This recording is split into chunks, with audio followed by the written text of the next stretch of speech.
Assalamualaikum everyone. Hope so you all must be in good health and spirits. Welcome back to another video with Laiba's acquisition. Today's discussion is on the past paper of post-colonial literature. So, without wasting any time, let's start in this unit 1. For example, imperialism. जो important topics हैं वो मैं आपको आज बताऊंगी कि imperialism, colonialism and post colonialism, ये इनके कंसेप्ट को हमें पता होना चाहिए कि इम्पीरियलिज्म क्या होता है। ठीक है, इम्पीरियलिज्म की डेफिनेशन पता होनी चाहिए, इम्पीरियलिज्म के मेन पॉइंट्स या करेक्टरिस्टिक्स हमें पता होने चाहिए, राइट। देन कॉलोनियलिज्म आता है। कॉलोनियलिज्म के भी डेफिनेशन और थोड़े से मेन पॉइंट्स या करेक्टरिस्टिक्स, मेन फीचर जो भी कहें वो हमें पता होना चाहिए। Next is post colonial literature. एक कॉलोनियलिज्म और न्यू कॉलोनियलिज्म जब आया, और देन पोस्ट कॉलोनियलिज्म। कॉलोनियलिज्म के बाद जो सारे फीचर्स हैं लिटरेचर के, वो सब डिस्कस करने हैं और इसमें जो है मेन फीचर भी होंगे। देन हमारे पास नेक्स्ट टॉपिक है post colonial reading of the text, कि हम लोग पोस्ट कॉलोनियल के जो फीचर्स होंगे ना उनको टेक्स्ट पे कैसे अप्लाई करेंगे। फॉर एग्जांपल कोई भी हम लोग पोस्ट कॉलोनियल एरा का टेक्स्ट ले लेंगे और उसको डिस्क्राइब करेंगे। देन इफेक्ट्स ऑफ कॉलोनियलिज्म, के कॉलोनलाइजेशन हुई है, कॉलोनियलिज्म आया है तो उसके क्या इफेक्ट्स आए हैं। Then names of different names of post colonial writing.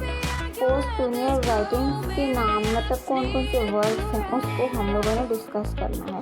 Next post colonial writers कौन कौन से, हमें ये भी नेम बाय नेम याद रखना है या व्हाटएवर आपने याद रखना है कि पोस्ट कॉलोनियलिज्म में जो राइटर्स थे उनको पोस्ट कॉलोनियल राइटर्स बोलते हैं, तो ये हमें थोड़ा बहुत पता होना चाहिए। Then themes in post colonial literature. अब थीम्स मोस्ट इम्पॉर्टेंट है, हर पेपर में थीम्स मस्ट आते हैं, तो ये टॉपिक तो छोड़ने वाला है ही नहीं।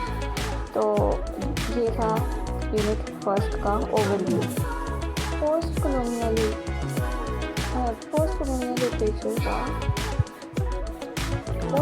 लिटरेचर का सेकंड चैप्टर है पोस्ट कॉलोनियल लिटरेरी थ्योरीज। अब हम थ्योरीज को डिस्कस करेंगे कि पास पेपर में के पॉइंट ऑफ व्यू से, के पेपर पॉइंट ऑफ व्यू से क्या क्या इंपॉर्टेंट है। ठीक है, तो history of post colonial theory, आपको ओवरव्यू एक समरी पता होनी चाहिए कि पोस्ट कॉलोनियलिज्म आया, उसके बाद जो सारा एरा आया वो पोस्ट कॉलोनियल थ्योरी क्या है। ठीक है, next post colonial theories for example Edward Said. ठीक है, एडवर्ड सैड भी बोल सकते हैं, एडवर्ड सईद भी बोल सकते हैं। तो उसका था एक सुबाल्टर्न, तो सुबाल्टर्न में जो है वो गायत्री चक्रवर्ती स्पायरेक्स आता है के अंदर सुबाल्टर्न स्पीक, ये इसका एक वर्क है। इसमें जो थ्योरी अप्लाई हुई है पोस्ट कॉलोनियल की वो मोस्ट इम्पॉर्टेंट है। ठीक है, और सेकंड वन इज़ होमी के भाभा। होमी के भाभा का जो कंसेप्ट था ना, एजिमुलेशन एंड हाइब्रिडिटी। देन एजिमुलेशन के बारे में हमें पता होना चाहिए और हाइब्रिडिटी के बारे में पता होना चाहिए। इसकी डेफिनेशन, मेन पॉइंट्स, व्हाटएवर जो भी टॉपिक हैं वो हमें पता होने चाहिए।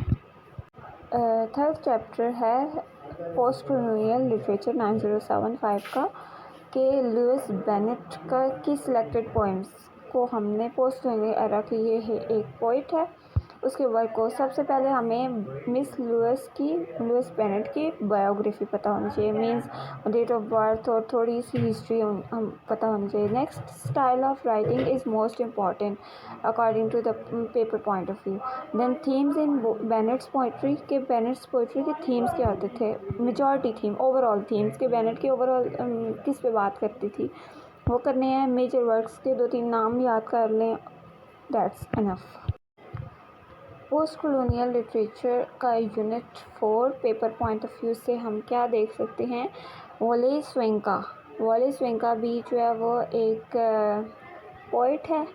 ठीक है, इसने मैंडेलास अर्थ एंड अदर पोएम्स, ये इसका एक वर्क है, उसने लिखा था। सबसे पहले हमें मोस्ट इम्पॉर्टेंट ये देखना चाहिए, सब चैप्टर्स में सिमिलैरिटीज़ हैं कि आपने पोइट का जो है वो पोइट की बायोग्राफी देखनी है, पोइट का राइटिंग स्टाइल कि वो क्या क्या चीज़ें, क्या क्या लिटरेरी डिवाइसेस, क्या क्या मींस डिक्शन यूज़ करते थे, वो ईच एंड एवरीथिंग हमें पता होनी चाहिए।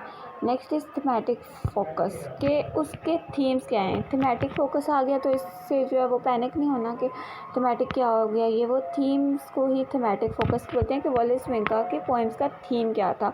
और फिर इसका वर्क जो है मैंडेलास अर्थ, उसकी समरी। यूनिट 5 में जो इम्पोर्टेंट टॉपिक्स है वो यही है कि वॉलेस विंका का इंट्रोडक्शन हो गया था कवर।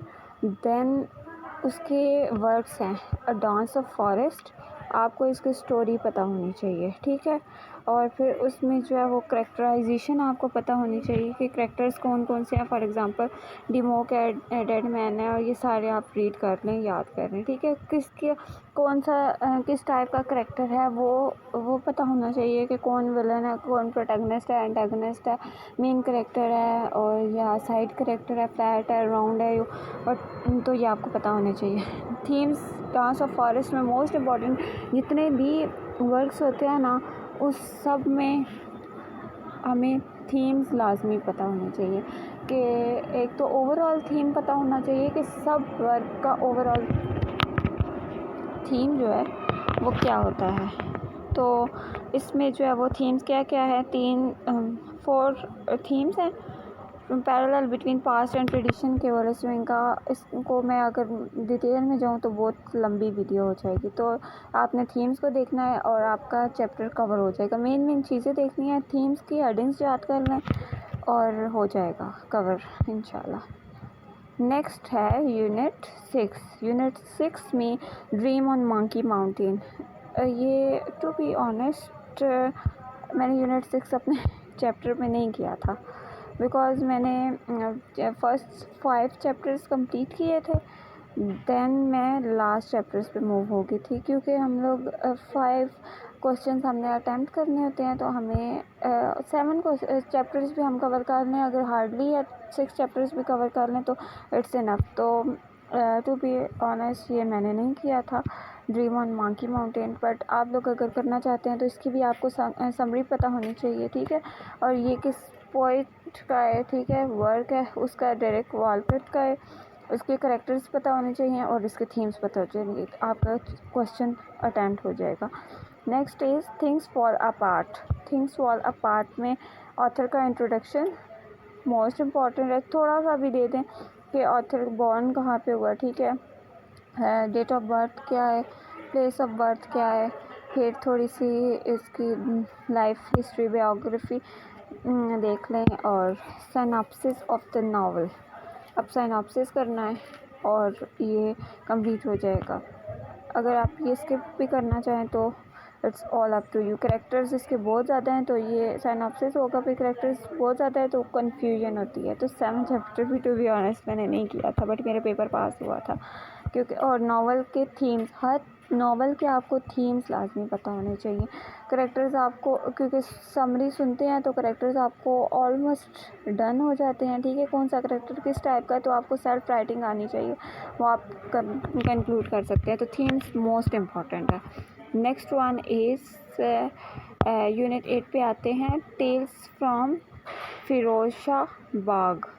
फिरोज़शाह बाग की टेल्स हमने डिस्कस करनी है। अबाउट पोइट, वही ऑथर के बारे में करना है। Critical perspective of mysteries authorship, और इसके थीम्स एंड राइटिंग स्टाइल को हमें देखना है।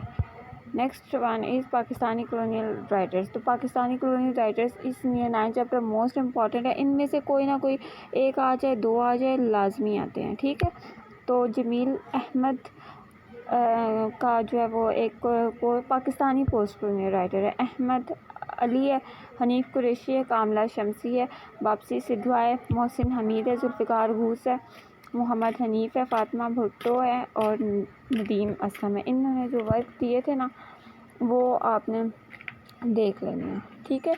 और इसमें से अगर मोस्ट इम्पॉर्टेंट बताऊँ ना, इम्पॉर्टेंट तो सब ही है, मोस्ट इम्पॉर्टेंट जो है ना उसमें से है कामला शमसी, वापसी सिद्धवा, मोहसिन हमीद, जुल्फ़िकार घूस। इट्स मोस्ट इम्पॉर्टेंट, ये पास पेपर्स में भी आए हुए हैं। सो ये रहा last. Hope so, best of luck for your exams.